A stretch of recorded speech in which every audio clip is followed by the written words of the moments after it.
Good morning and welcome to your early morning intuitive guidance. Happy Friday. I'm Dr. Bonnie Nussbaum here with some words of wisdom to start your day off well. And we have a source today that we haven't tapped in quite some time, and I think it's going to be very appropriate for this time of year and the many of us who are going to be around family, etc. So hopefully you'll find some useful things in this particular reading. And as you can tell from the word reading, it's out of a book instead of a card. So we'll give it a minute for people to begin to pop on, and then we'll get started. There's our first person. Good morning, Angie. You are first. Welcome, welcome. And there's Ruth Ann. And I see Angie has a snowflake, and Ruth Ann probably doesn't need a snowflake, given that she's on the West Coast. So glad you are here. Glad you are here. So I just wanted to say good morning, Joe Neal. Welcome. Had a fun time last night with my friend Kathy. We went to a fabulous dinner at Draft Gastro Pub, and then we went to a show at the PAC, Hell's Kitchen, which is written by Alicia Keys and is basically her late teen years and the mentor who actually taught her to play the piano. It's just the young woman who played the 17-year-old Alicia Keys is just out of high school, and she was phenomenal. And the woman who played her mother was amazing. She had pipes, oh my goodness, she could sing. And then the woman who was the mentor sounded a whole lot like Tina Turner at times. It was awesome. It was a great show. So, and the rain had not turned into ice by the time we got home, so that was good. But yeah, it was an amazing show. So enjoyed that. So now I have songs going through my head. But today we have a section out of Taking the War Out of Our Words, the art of powerful non-defensive communication. Back in the day, we went through this entire book, a chunk at a time, every morning. Some of you remember that, and many of you found it very helpful in terms of dealing with difficult situations in your own life. So today, as I was muscle testing, I just had a feeling this was where we were going today. And good morning, Nancy. Glad you are here. Welcome. And so the book popped up, and the section we're going to talk about today is creating clear boundaries. Creating clear boundaries. So let's do a little tapping and a little breath. In through the nose, out through the mouth. Let your shoulders drop. In through the nose, out through the mouth. Letting go of anything that no longer serves you. In through the nose. Hold. And out. Just kind of settling into right here, right now. Grounding yourself through your feet and the end of your spine. Good morning, Gwen. Glad you are here. Welcome. And just settling into solidity. Being grounded. Being present, being centered, breathing into that, just breathing yourself into this present moment. Good morning, Beth. Glad you are here. Welcome. So, taking the war out of our words, the art of powerful non-defensive communication, Sharon Ellison. And I was excited as I'm typing in my header for this one. When I typed in Sharon Ellison popped up automatically, and I'm like, wow, Facebook remembers, even though it was quite some time ago that we did some work in here. So for those of you who have the book and like to follow along, we are on page 173, and the section is called The Prediction. And the basic gist of that tool is when someone is engaging in a behavior that you find off-putting, you make a prediction of what's going to happen, what you are going to do. Sometimes it's a prediction of what you think they might experience if they continue to do what they're doing. And the key to this being successful is that you let go of the choice that they make. You don't try to lead them in a particular direction. You lay out what you see as the outcomes and then allow it to unfold. So it becomes a win-win for all involved because you're not trying to force them to do or be what you want them to do or be. So and one of the things I love about this book is she uses a lot of examples, a lot of little vignettes, and I find those really helpful. I process in terms of stories. So when she includes them, it makes it much easier. So what I'd like you to do is listen with the intuitive part of yourself that knows where your boundary setting could use a tweak like this. Creating clear boundaries.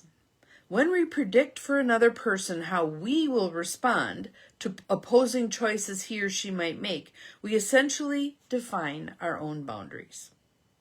Recall Dick, the orthopedist who felt defensive when another physician with inadequate prior knowledge questioned his medical decisions. Irritated with the physician's habit of second-guessing, Dick finally said to him, "If you sincerely want to know about the factors I considered in making this decision, I'd be glad to tell you. If you just want to tell me you disagree, I'd rather not discuss it until you've studied the options I reviewed." Afterward, Dick felt great. He did not refuse to discuss the issue, but he set clear boundaries. If you do A, I will do B. If you do C, I will do D. Very clear, you lay it out. You're not saying, I want you to do A instead of C. You're letting them have the choice. You're letting them have the choice. Even with firmly established boundaries, a prediction is still a two-way interaction, because whichever side of the boundary line the other person chooses will determine how we respond. If the other physician was critical of Dick's decision, Dick would refuse to discuss it until his colleague had done some research. If the colleague showed an open mind, Dick would discuss his decision. And again, this is done as even keel as possible. Now, when we've allowed stuff to build up over time, sometimes just the mere sight of somebody can set our teeth on edge. That lets you know you have some work to do.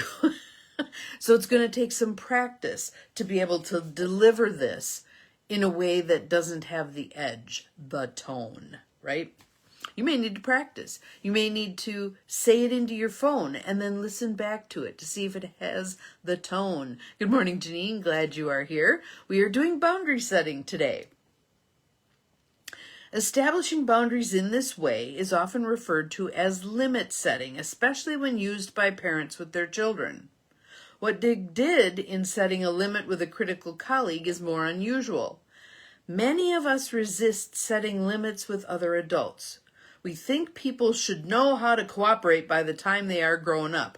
Ha ha ha ha. Yeah.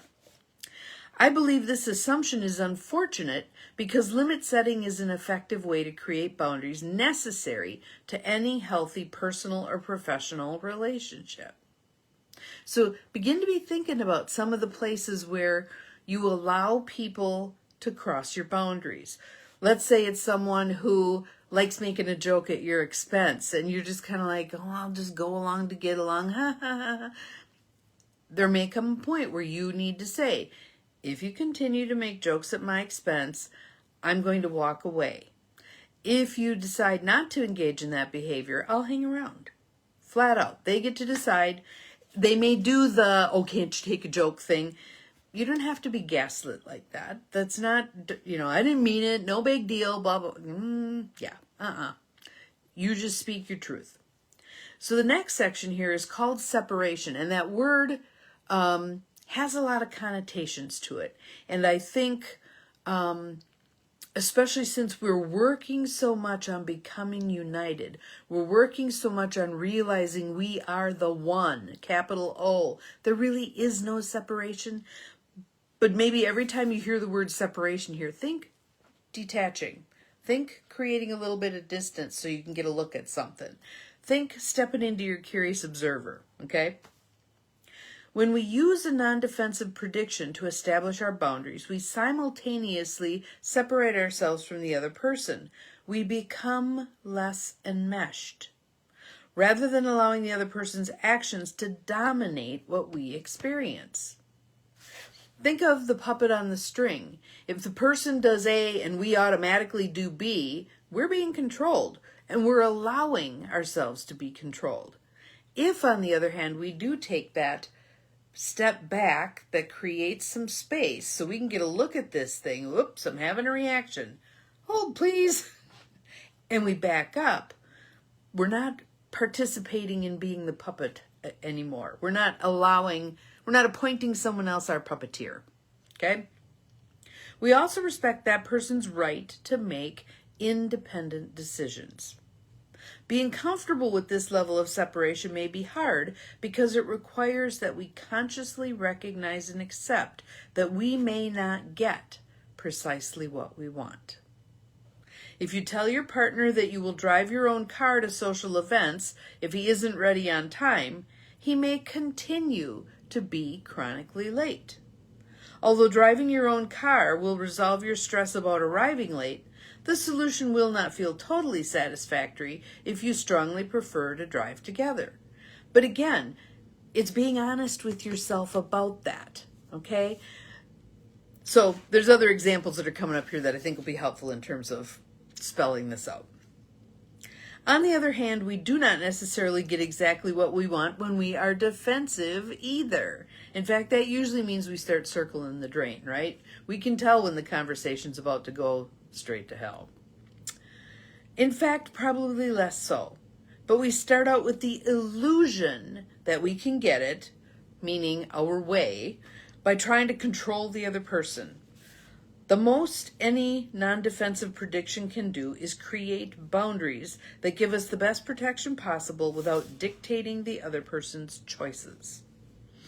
Rather than experiencing a loss of power after making a non-defensive prediction, many people feel much more empowered because they can solve a problem for themselves rather than being dependent on gaining the other person's cooperation.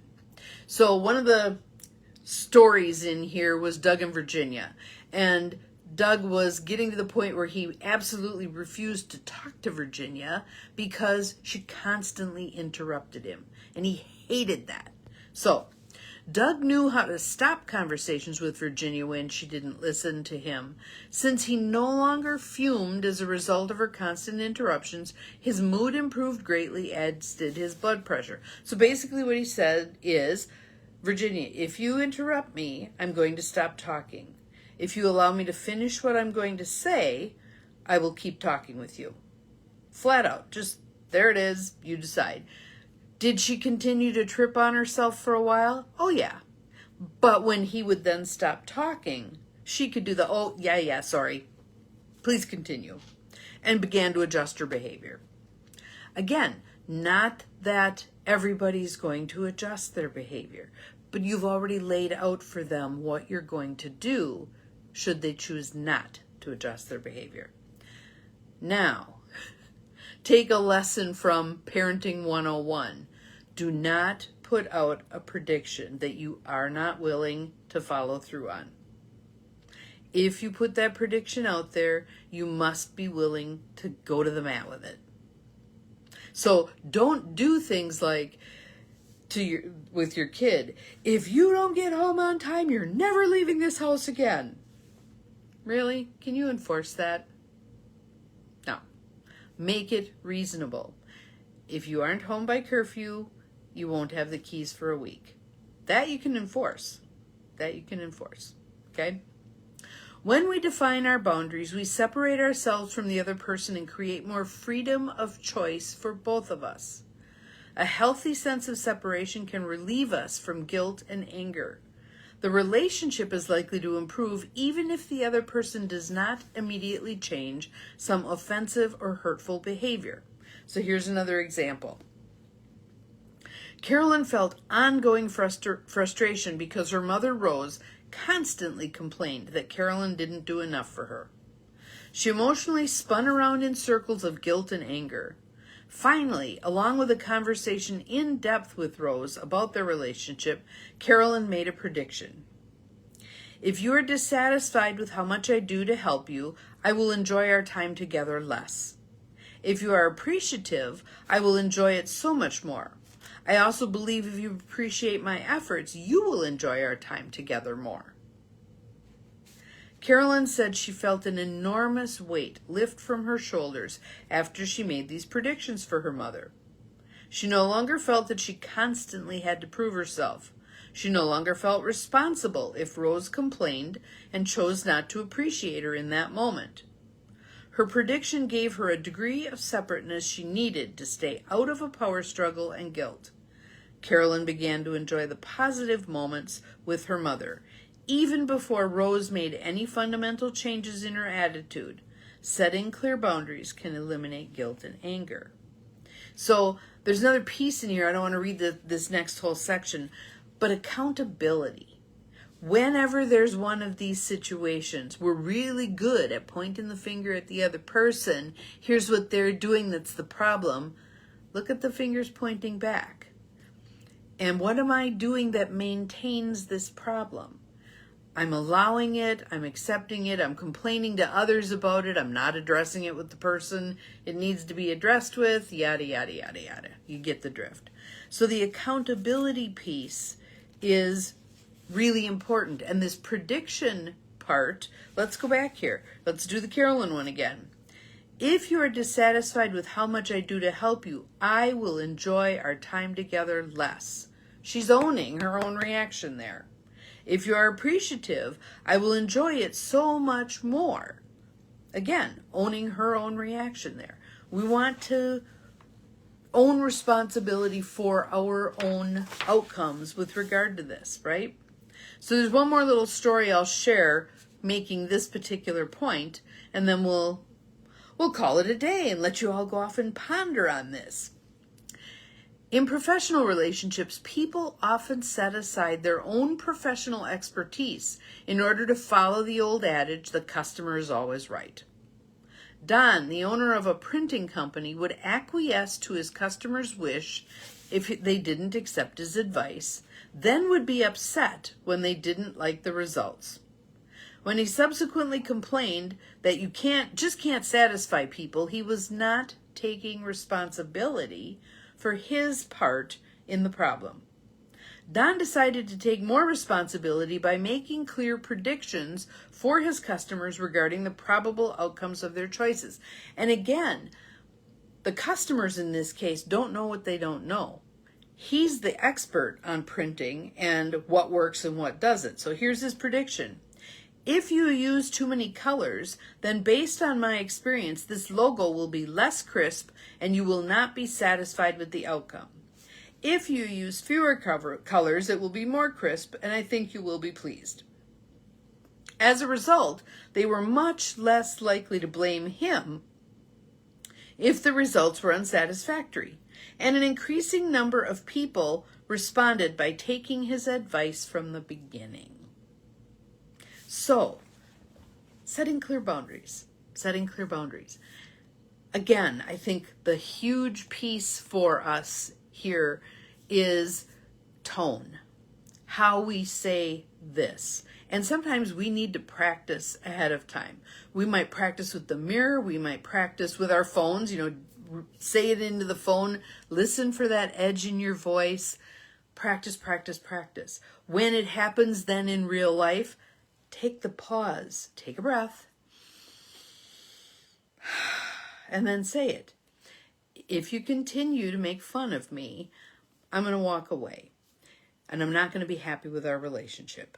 If you choose to truly hear what I have to say, I'm going to feel much kinder toward you.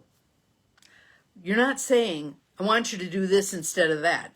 Obviously, if they have a brain cell or two, they can figure out which one you're hoping for because you're calling out the behavior that isn't working, right? But you have to say it. You have to put it out there. And one of the ways that we allow negative behavior to continue is by not addressing it. By going along to get along, we become more and more angry. more and more upset, and you can just feel that seething below the surface. And then oftentimes for many of us, it gets to the point where, boom, we've constrained, and then there's the explosion. And then the person goes, well, it's not that big a deal. Why didn't you say something? We're too busy being nice to have said something. So here's our opportunity to practice some of this, okay? I'll give you another one. Someone who shows up late for Christmas dinner every single year. So it can be, lunch is going to be at noon. If you're here at noon, feel free to eat with us at the beginning. If you come at 12:30, feel free to join us where we're at. But we're not holding the meal. We're not holding the meal. They then decide. They know exactly what's going to happen. They may test it to see, are you going to follow through? Little kids are notorious for this also. If you touch that, I'm going to put it up so that you can't touch it anymore. And there comes the finger. Then you put it up and you allow them their little meltdown. But know that when you do that, you are creating a stronger child, creating a more secure child, because you've said something and you've followed through. They know exactly what to expect from you. I already gave my daughter 1, 2, 3 Magic, which is a book on parenting, which is what I used with them. And it got to the point where all I had to do was say 1, and kids started scrambling. And Logan at one point said to me, boy, Mama, I'm glad you didn't get to 3. And I said, yes, Logan, I'm glad I didn't get to 3 also. It worked amazingly well. Lauren was more likely to push it. Let's see how far I can go. And then she'd wail when she got stuck in timeout. Didn't matter. She knew where the boundary was. And she knew what would happen if she crossed it. That makes for a secure child. So that can also make for a secure life partner. They need to know where you stand on something. If you do this, I will do that. If you do this, I will do that. Sometimes there's multiples. And if you do this, I will do that. Sometimes there's 3, 4, whatever. Lay them all out, as many of them as you can think of. They make their decision. You follow through. That is your job. So your job is controlling the tone in your voice and then following through. Sounds easy, doesn't it? It's not as easy as it sounds.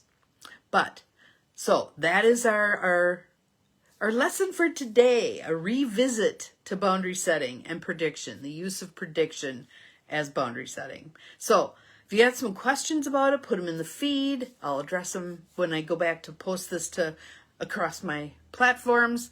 Hope you have an awesome Friday. We'll see you again tomorrow.